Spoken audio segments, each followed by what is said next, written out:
Australia is reeling from a tragedy that has left the entire nation in a state of shock and disbelief. The usually vibrant and bustling Bondi Beach, a symbol of Sydney's carefree spirit, has been transformed into a place of mourning and reflection. The sense of loss is palpable as communities across the country grapple with the aftermath of an event that has shaken the nation to its core. Streets that once echoed with laughter now carry a heavy silence, and the Australian flag flies at half-mast in memory of those lost.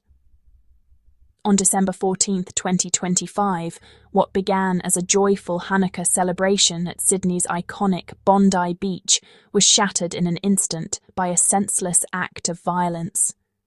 Families and friends had gathered to mark the Festival of Lights, filling the beach with music, laughter, and hope.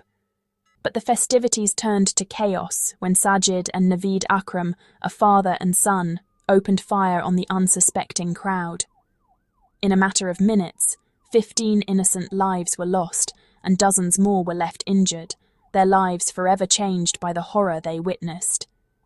The attack was quickly labelled by authorities as an antisemitic terrorist act, the deadliest mass shooting Australia has seen in decades. The nation watched in disbelief as details emerged, and the media descended on Bondi, capturing the grief and outrage of a community in mourning.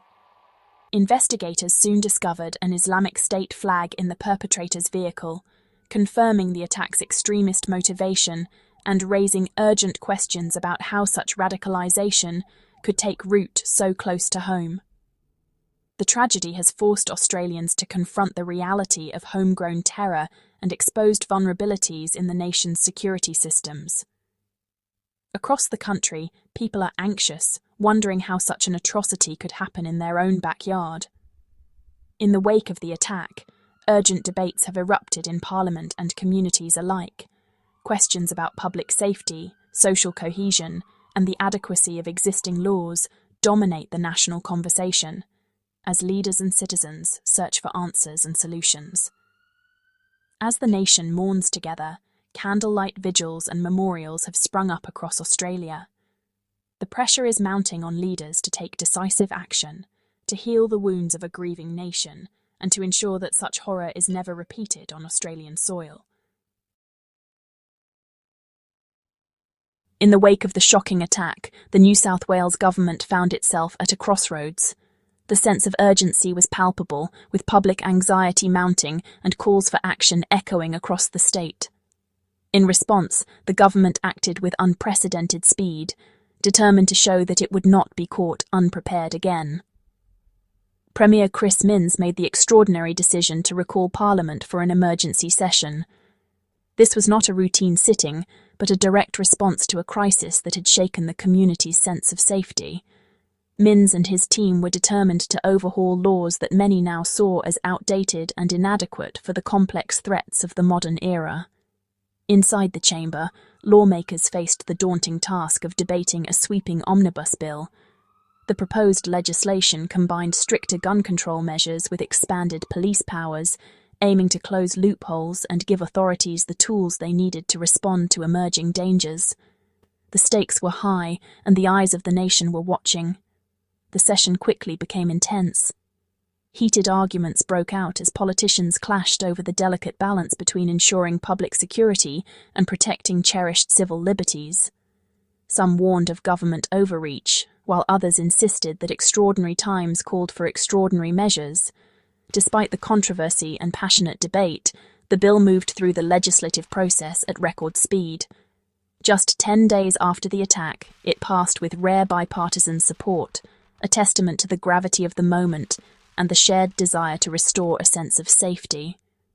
Supporters of the new laws hailed the move as a bold and decisive step. They praised the government for acting swiftly, arguing that such action was necessary to restore public confidence and reassure a shaken community that their leaders were in control. But not everyone was convinced. Critics, including civil rights advocates and some members of the public, questioned the lack of scrutiny and the speed with which the laws were passed. They worried that important voices had been left out of the conversation and that the rush to act might have unintended consequences for individual freedoms. Premier Minns, however, stood firm. At a press conference, he defended the urgency of the government's response, citing the immediate threat to public safety and the need to act before another tragedy could occur. He argued that the risks of inaction far outweighed the risks of moving quickly. The rapid legislative response underscored the immense pressure on leaders to act decisively. Behind the scenes, government officials worked around the clock, aware that every hour counted and that the public was watching their every move. The new laws would soon reshape the state's approach to both security and civil rights, ushering in a new era of heightened vigilance. Police presence increased across Sydney, and debates about the balance between safety and freedom became a central topic in public discourse. For many, the tragedy marked a turning point for New South Wales, a moment when the state was forced to confront difficult questions about how to protect its people while upholding its values. The impact of these decisions would be felt for years to come. Central to the reforms is a strict cap on gun ownership. Individuals are now limited to 4 firearms, a direct response to the Bondi attackers' legal arsenal of 6. The government argues this will prevent stockpiling and reduce the risk of mass violence. Exemptions exist for farmers and professional sport shooters, who may own up to 10 guns if they prove genuine need. The process for exemptions is tightly controlled. Supporters see the cap as common sense. Critics, especially recreational shooters and collectors, call it an overreach. The law marks a fundamental shift from simply licensing owners to limiting the number of weapons in private hands. The debate over rights versus safety has only intensified. The new laws go further, banning rapid-fire weapons like those used in the attack. Private ownership of firearms capable of firing multiple shots without reloading is now illegal. Gun license validity has been halved from 5 to 2 years, requiring more frequent background checks. Only Australian citizens may now own firearms, closing a loophole exploited by one attacker. Non-citizens must surrender their guns. The government says these layered measures will keep dangerous weapons out of the wrong hands. Critics argue the changes are too broad and penalise responsible owners. The reforms represent the toughest gun laws in the country. The legislation also grants police sweeping new powers over public protests.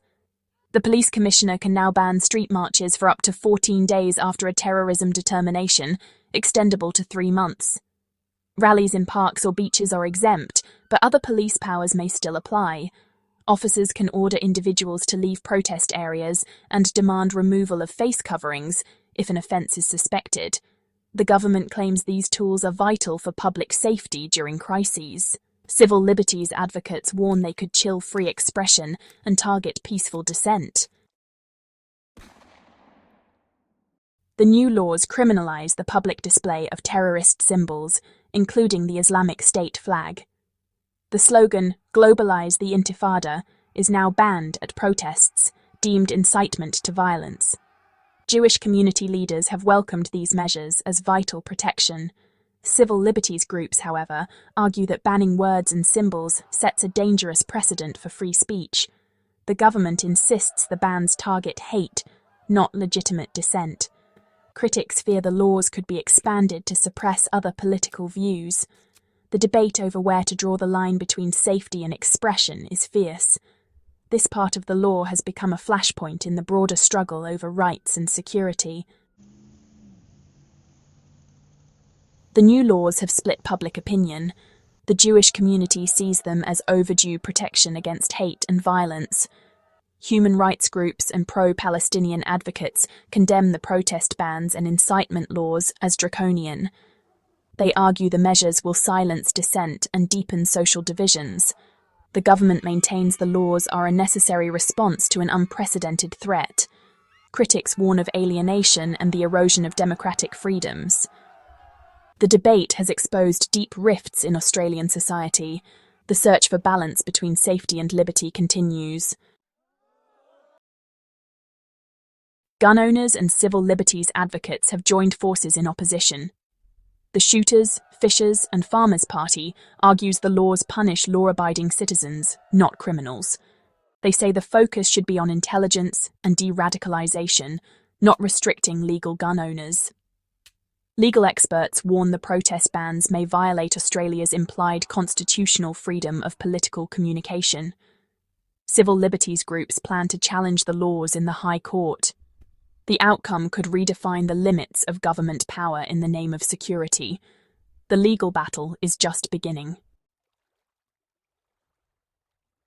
The new laws mark a pivotal moment for New South Wales and Australia as a whole. They are not just a response to recent events, but a reflection of deeper questions about the nation's identity and values. In the wake of tragedy, the government has moved swiftly, determined to ensure that such events never happen again. Yet these decisions are not made in a vacuum. They echo through every corner of society, touching the lives of ordinary Australians. These laws reflect a significant shift toward prioritising security, even when it means accepting new limits on personal freedoms. The presence of more police and security measures is now a daily reality, and public spaces feel different, safer to some, but more restricted to others. Gun owners now face stricter limits on what they can possess and how they store their firearms. Protesters, too, encounter new restrictions on where and how they can gather, raising concerns about the right to dissent and the ability to speak out. The debate is not just about laws, but about what kind of society Australians want to build for the future. One that values safety above all, or one that fiercely protects liberty, even when it comes with risks. Families, activists, and lawmakers all have different visions for what Australia should become. The government claims to have struck the right balance between protecting citizens and preserving freedoms, arguing that these measures are necessary and proportionate. But critics warn of unintended consequences, cautioning that once freedoms are lost, they are rarely regained.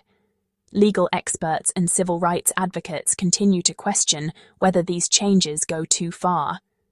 The High Court challenge will keep these questions alive, ensuring that the conversation about rights, security, and the rule of law remains at the forefront of national debate. The legacy of the Bondi Beach tragedy is not only the pain of loss, but also the sweeping changes it inspired, changes that will be felt for generations. Communities continue to mourn, even as they adapt to a new reality. How these laws are enforced and challenged will shape Australia's future for years to come, influencing the balance between safety and freedom, and defining what it means to be Australian in a changing world.